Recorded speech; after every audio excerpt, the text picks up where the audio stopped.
दोस्तों कहानियाँ, किस्से, बातें ये तो बहुत आती हैं। आज एक कहानी मैं आपके सामने और लेके आया हूँ। कहानी क्या, इतिहास है हमारा। राजस्थान की बात है। मुगल राजा का दरबार लगा था और बड़ा सभा बैठी थी। कई राजपूत राजा थे वहाँ पे।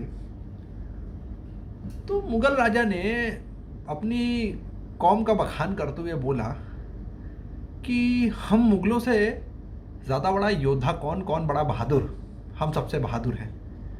तो पहली बार बोला, दूसरी बार बोला, तीसरी बार बोला, कोई ऑब्जेक्ट ही नहीं कर रहा है, कोई विरोध ही नहीं कर रहा।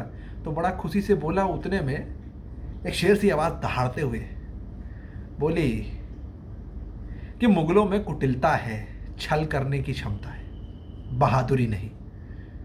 इस पर मुगल राजा एकदम तमतमा के देखा किसने बोली। तो वहाँ पे जोधपुर के राजा राव ऋणमल राठौर थे। राव ऋणमल राठौर।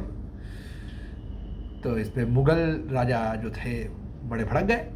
तो उन्होंने कहा कि नहीं, ऐसा नहीं है, आप कुटिलता करते हैं, आप छल करते हैं, आप राजपूतों को राजपूतों में लड़ा देते हैं, कभी राणा सिसोदिया वंश को कछवाहों में लड़ा देंगे, कभी राठौरों को अन्य राजपूतों में लड़ा देंगे। इस प्रकार से आप छल करते आए। तो इस बात को लेके उस राजा ने बोला, उस मुगल ने, कि तुम साबित करो कि कैसे बहादुर हो। तो बोला कि हमारा तो इतिहास पड़ा हुआ है कि सर कटते हैं, धर लड़ते हैं, तब क्षत्रिय कहलाए हैं। तो मुगल राजा ने हंसते हुए बोला कि ऐसे तो मेरे भी सैकड़ों कवि हैं, मैं भी कई इतिहास लिखवा दूं, 1000 नाम लिखवा दूं मुगलों के, प्रमाणित करो। तो इस पे राजा निरुत्तर हो गए। थोड़ी देर गंभीरता से सोचा, फिर बोला, थोड़ा समय दीजिए, हम आपको जवाब देते हैं। राजा के मन में उनके रोहिणी जागीरदार के एक बूढ़े जागीरदार की बात आई थी। ये जागीरदार जो थे ये उनके गुरु भी थे। ये गए उनके पास भेष बदल के। जागीरदार ने उनको उनकी आवाज़ से पहचान लिया, आदर सत्कार किया, क्योंकि उन्होंने गोद में खिलाया था तो पहचान तो लेते ही। और बताया उन्होंने पूरी बात उनको। तो इस पे वो हंसते हंसते बोले, इसमें कौन सी बड़ी बात है, मेरे दोनों लड़के सर कटने के बाद भी लड़ जाएंगे। तो बात ऐसी है कि एक बाप अपने दोनों लड़कों के सर कटवाने की बात कर रहा है, वो भी हंसते हुए। तो ये कौम है अपनी। फिर वो बोले कि आप ले जाइए मेरे लड़कों को, लेकिन उसके पहले मुझे थोड़ा समय दीजिए, मैं अपनी एक बार इनकी माँ से, अपनी बीवी से पूछ लूँ कुछ। तो उनको लगा कि हो सकता है कि पिता का मन कैसे माने। वो अपनी बीवी से पूछे कि तुम्हारे लड़कों को सर कटवाने के लिए मुगल राजा के दरबार में भेज रहा हूँ दिल्ली, इनमें से कौन सा लड़ पाएगा। तो बोली, लड़ तो दोनों लेंगे, छोटे वाले को पैदा होते ही मेरा दूध नहीं मिला, इसलिए वो सिर्फ परकोट तक जाएगा, बड़ा वाला किले के अंदर बाहर दोनों जगह लड़ लेगा। तो ये माँ थी, ये छत्राणी थी। दोनों गए, उन्होंने लड़ना शुरू किया।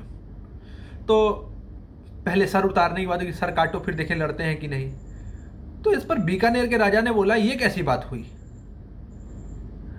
ऐसे कैसे सर काट दे, युद्ध में ललकारा जाए, अगर सर कटता है तब कटे, ऐसे कैसे।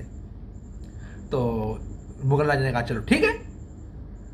मुगल बादशाह ने 20 घोड़सवार भेजे, 20 के 20 कट गए। फिर 20 और भेजे, वो भी कट गए। इस प्रकार से कटते चले गए, कटते चले गए। 400 के करीब बड़े लड़के ने काट दिए।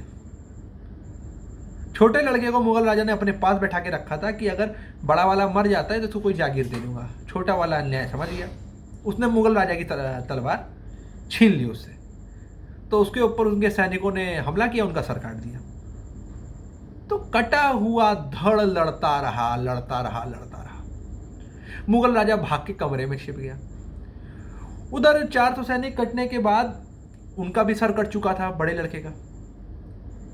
तो वो भी काट रहे थे, ये भी काट रहे थे, सर कट चुके थे, धड़ लड़ रहे थे। मुगल राजा की बत्तीसी एकदम मतलब कहें दुबक चुकी थी, फटी पड़ी थी। वो एकदम घबरा गया था।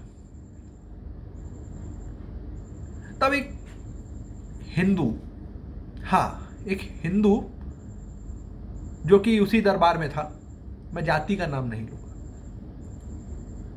वो गया मुगल राजा के पास, बादशाह के पास, बताया कि ये राजपूत नहीं लड़ रहे, ये क्षत्रिय लोग नहीं लड़ रहे, ये इनके शरीर में इनकी कुलदेवी लड़ रही है, इनके ऊपर आप शराब का छिड़काव करिए, कुलदेवी रुष्ट हो जाएगी, ये वहीं खत्म हो जाएंगे।